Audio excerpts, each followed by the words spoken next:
Hello.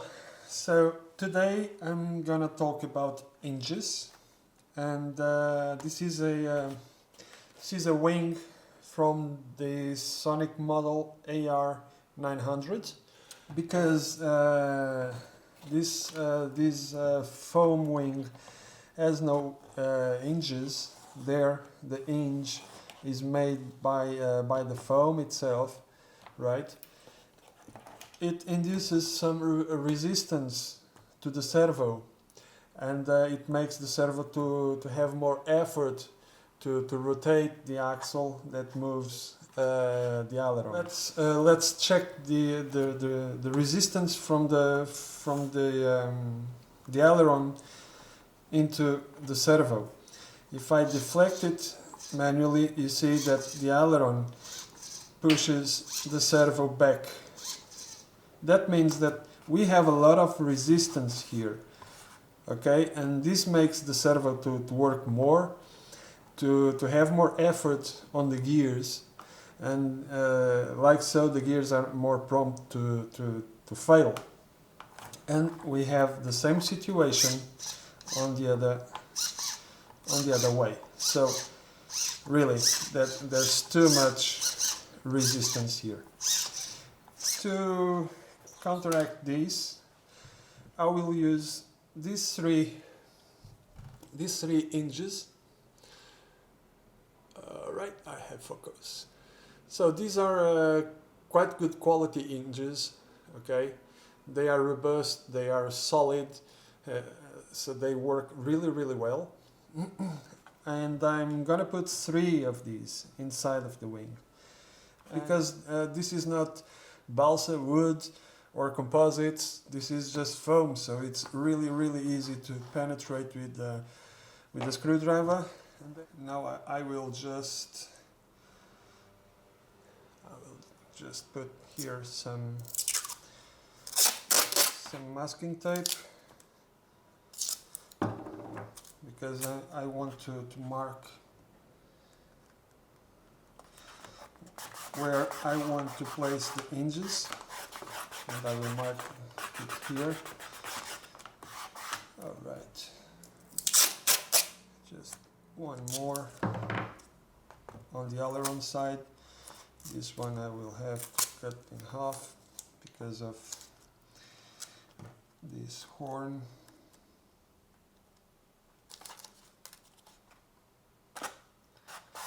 Let's measure the hinges.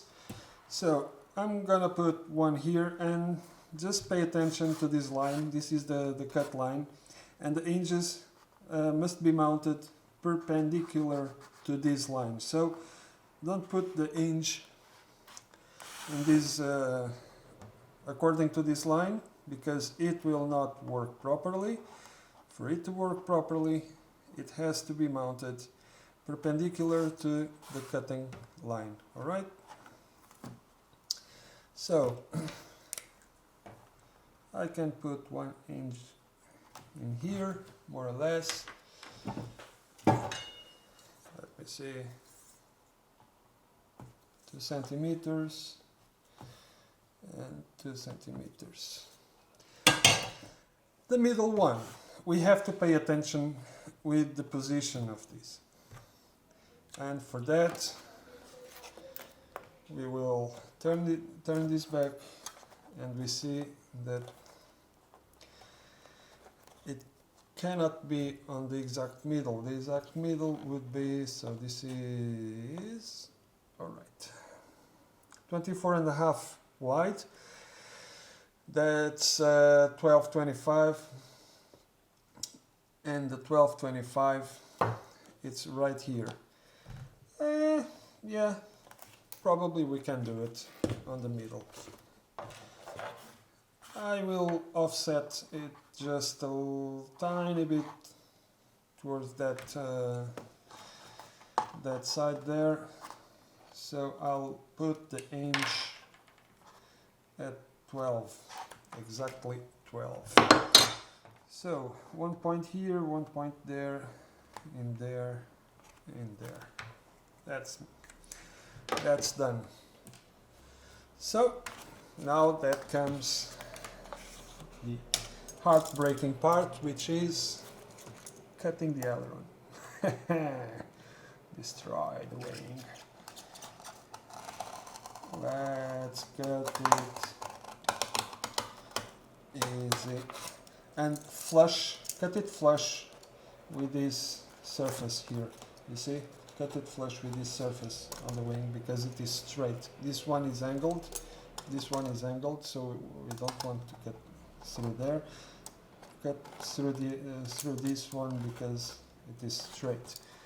Okay, take this as a reference.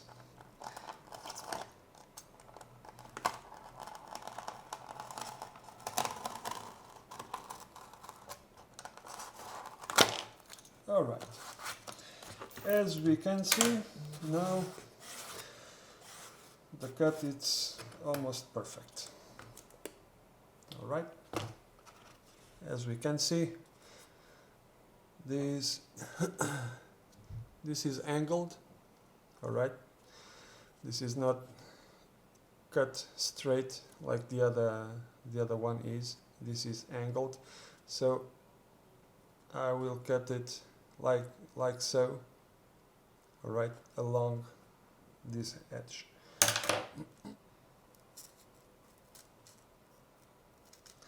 This does not need to be an exact cut, just roughly there.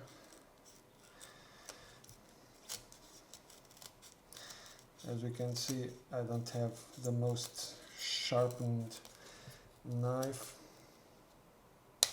And yes, I do have new blades and I should have replaced it before this video. It's true, I know. Let's punch a hole here and let's try to keep this angle as straight as possible along the aileron edge, to avoid it to punch through one side or through another side. Okay, let's try to keep it as straight as possible. Sorry, I have to look at it now to do it right. And as I've mentioned before, you see, let's keep it as much as possible perpendicular to this face. So let's punch it. Yeah. Okay, it's pretty much there. Let's try with the hinge to see. Okay, you see, it goes through and it is not appearing in either side. Okay, we have the 3 hinges punched and installed inside these. Later on I will put some glue and let it dry. But first we have to clean these and try the same thing in this side. Let's punch through the wing. This one is easier because it has more material, so but still we have to pay attention. So try to punch through the middle, again perpendicular to the wing,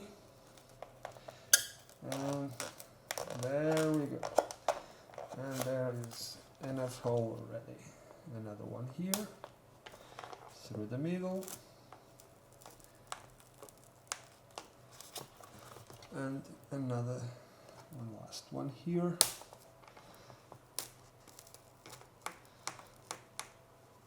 Perpendicular, more or less. Let's just try it out.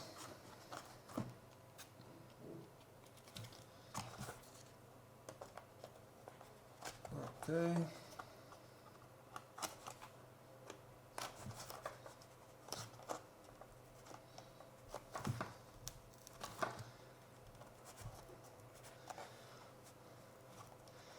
It seems that I do have to to punch a little bit more through this one. This one it's going nice, but this one doesn't. Oh no, yeah, it's there.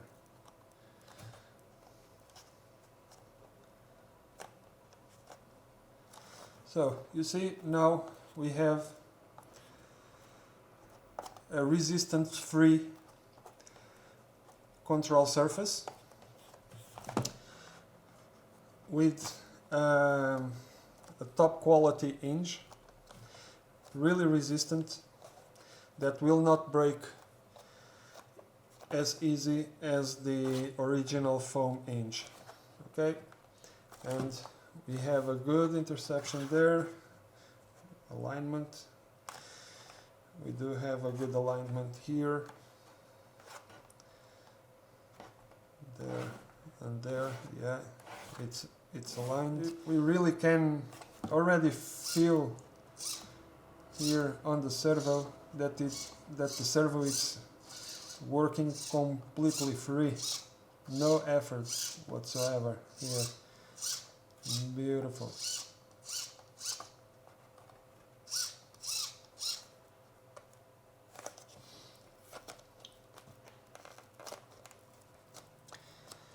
This glue is really nice because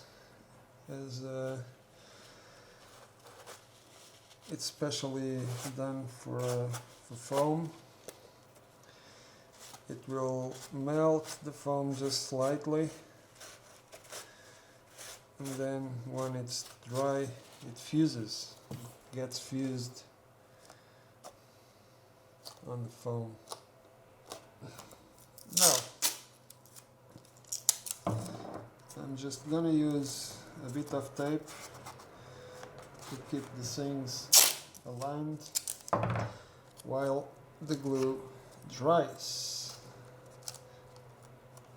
because we want it to dry straight.